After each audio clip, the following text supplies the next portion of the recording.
Chapter 1. Of the Origin and Design of Government in General, with concise remarks on the English Constitution. Some writers have so confounded society with government as to leave little or no distinction between them, whereas they are not only different, but have different origins. Society is produced by our wants, and government by wickedness. The former promotes our happiness positively by uniting our affections, the latter negatively by restraining our vices. The one encourages intercourse, the other creates distinctions. The first is a patron, the last a punisher. Society in every state is a blessing, but government, even in its best state, is but a necessary evil; in its worst state, an intolerable one. For when we suffer, or are exposed to the same miseries by a government which we might expect in a country without government, our calamity is heightened by reflecting that we furnish the means by which we suffer. Government, like dress, is the badge of lost innocence. The palaces of kings are built on the ruins of the bowers of paradise. But where the impulses of conscience clear, uniform, and irresistibly obeyed, man would need no other lawgiver, but that not being the case, he finds it necessary to surrender up a part of his property to furnish means for the protection of the rest.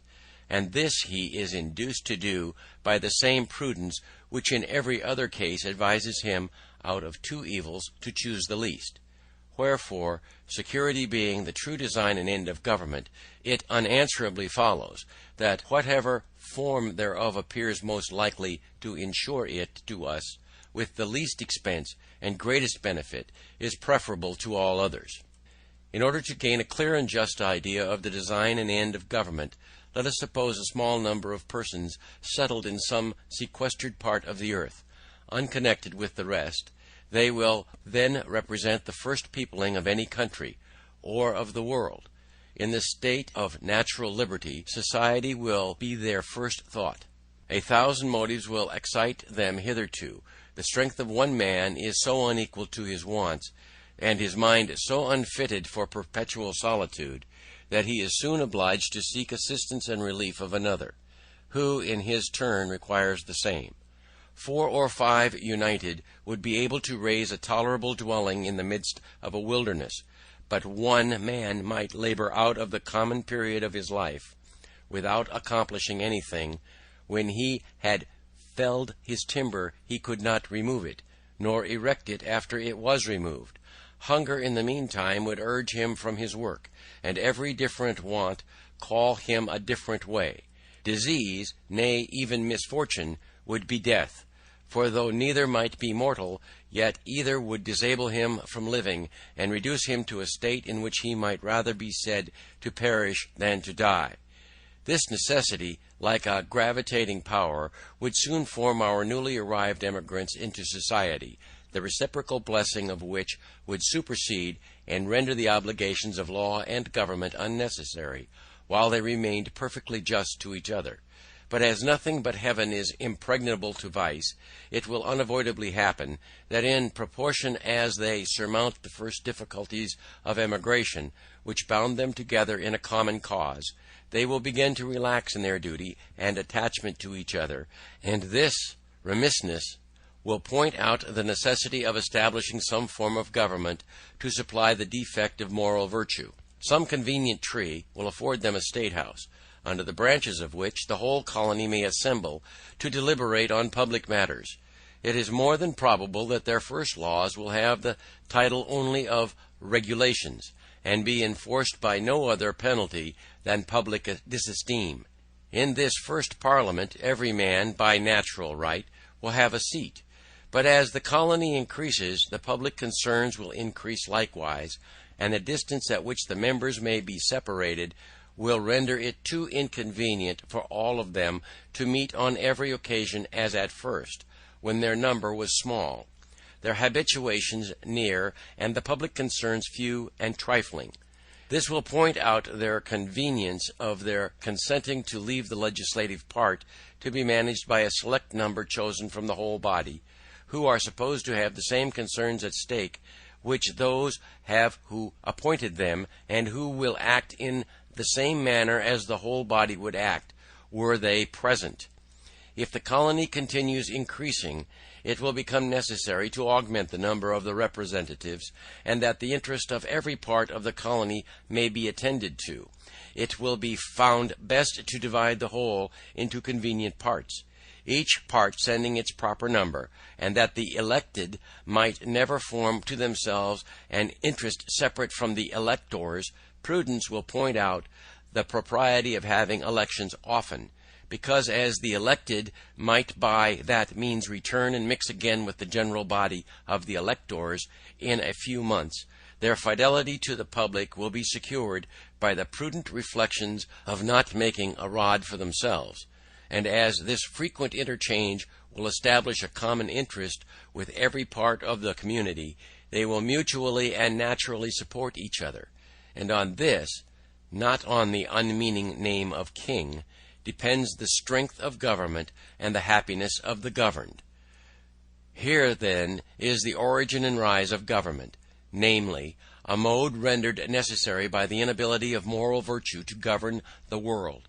Here, too, is the design and end of government, viz., freedom and security, and however our eyes may be dazzled with snow, or our ears deceived by sound, however prejudice may warp our wills, or interest darken our understanding, the simple voice of nature and of reason will say, it is right. I draw my idea to the form of government from a principle in nature which no art can overturn, viz., that the more simple anything is, the less liable it is to be disordered, and the easier repaired when disordered. And with this maxim in view, I offer a few remarks on the so much boasted Constitution of England. That it was noble for the mark and slavish times in which it was erected is granted. When the world was overrun with tyranny, the least removed therefrom was a glorious rescue. But that it is imperfect, subject to convulsions, and incapable of producing what it seems to promise, is easily demonstrated. Absolute governments, through the disgrace of human nature, have this advantage with them, that they are simple. If the people suffer, they know the head from which their suffering springs, know likewise the remedy, and are not bewildered by a variety of causes and cures. But the Constitution of England is so exceedingly complex, that the nation may suffer for years together without being able to discover in which part the fault lies. Some will say in one and some in another, and every political physician will advise a different medicine. I know it is difficult to get over local or long-standing prejudices, yet if we will suffer ourselves to examine the component parts of the English Constitution, we shall find them to be the base remains of two ancient tyrannies, compounded with some new republican materials. First, the remains of monarchical tyranny in the person of the king. Secondly, the remains of aristocratical tyranny in the persons of the peers. Thirdly, the new republican materials in the persons of the commons, on whose virtue depends the freedom of England. The two first, by being hereditary, are independent of the people, and therefore, in a constitutional sense, they contribute nothing towards the freedom of the state. To say that the Constitution of England is a union of three powers reciprocally checking each other is farcical. Either the words have no meaning, or they are flat contradictions. To say that the Commons is a check upon the king presupposes two things. First, that the king is not to be trusted without being looked after, or in other words, that a thirst for absolute power is the natural disease of monarchy. Secondly, that the Commons, by being appointed for that purpose, are either wiser or more worthy of confidence than the Crown.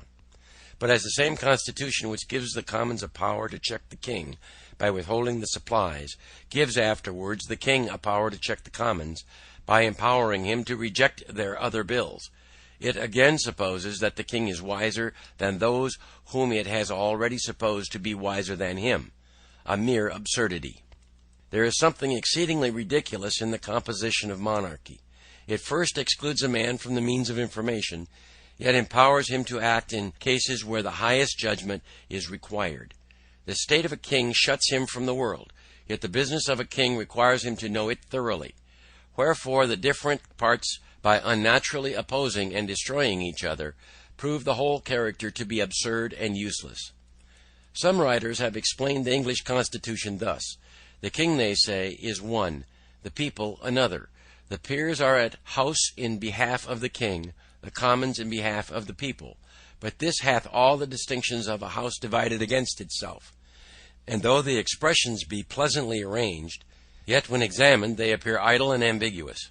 And it will always happen that the nicest construction that words are capable of, when applied to the description of something which either cannot exist, or is too incomprehensible to be within the compass of description, will be words of sound only, and though they may amuse the ear, they cannot inform the mind.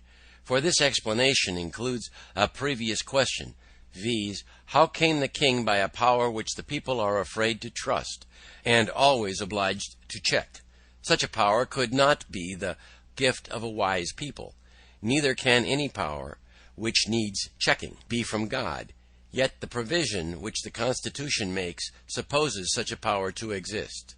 But the provision is unequal to the task. The means either cannot or will not accomplish the end, and the whole affair is a felo de se. The wheels of a machine are put in motion by one. It only remains to know which power in the Constitution has the most weight, for that will govern. And though the others, or a part of them, may clog, or, as the phrase is, check the rapidity of its motion, yet so long as they cannot stop it, their endeavors will be ineffectual. The first moving power will at last have its way, and what it wants in speed is supplied by time. That the crown is this overbearing part in the English Constitution needs not be mentioned, and that it derives its whole consequence merely from being the giver of places and pensions is self-evident. Wherefore, though we have been wise enough to shut and lock a door against absolute monarchy, we at the same time have been foolish enough to put the crown in possession of the key. The prejudice of Englishmen in favor of their own government by king, lords, and commons arises as much or more from national pride than reason. Individuals are undoubtedly safer in England than in some other countries, but the will of the king is as much the law of the land in Britain as in France, with this difference, that instead of proceeding directly from his mouth, it is handed to the people under the more formidable shape of an act of parliament. For the fate of Charles I hath only made kings more subtle, not more just. Wherefore, laying aside all national pride and prejudice in favor of modes and forms, the plain truth is that it is wholly owing to the constitution of the people, and not to the constitution of the government, that the crown is not as oppressive in England as it is in Turkey. An inquiry into the constitutional errors in the English form of government is at this time highly necessary, for as we are never in a proper condition of doing justice to others, while we continue under the influence of some leading partiality, so neither are we capable of doing it to ourselves while we remain fettered by any obstinate prejudice. And as a man who is attached to a prostitute is unfitted to choose or judge of a wife, so any prepossession in favor of a rotten constitution of government will disable us from discerning a good one. End of chapter 1.